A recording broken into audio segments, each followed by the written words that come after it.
எங்களை அதிகமாக நேசிக்கிற நல்ல பிதாவே உமக்கு ஸ்தோத்திரம் தரப்பா. இந்த நாளை கொடுத்திருப்பா உமக்கு ஸ்தோத்திரம் அப்பா.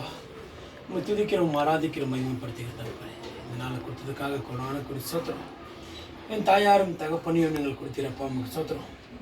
சகோதர சகோதரிகளை கொடுத்திருப்பா உமக்கு ஸ்தோத்திரம். நல்ல நண்பர்களை கொடுத்திருப்பா உமக்கு ஸ்தோத்திரம்.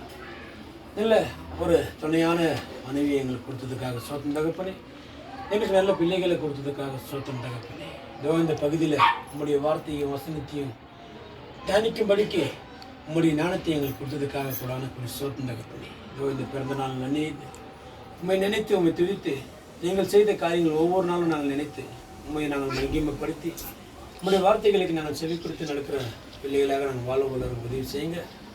எங்களுடைய வாழ்க்கையில் இருக்கிற குறைகள் குற்றங்களை எடுத்து நாங்கள் செய்த பாவங்களை மன்னித்து எங்களுக்கு புதிதாக ஒரு வாழ்க்கையை நீங்கள் வாழத்துக்கு அளித்ததுக்காக கூடான ஸ்தோத்திரம் தகப்பனே. நன்றி ஆண்டவரே. இந்த பகுதியில் இருக்கிற ஒவ்வொரு குடும்பங்களையும் கரங்கள் ஒவ்வொருக்கும் சமாதானத்தை சொந்த தைரியத்தையும் நல்ல ஞானத்தையும் கொடுத்து ஆசீர்வதிங்க.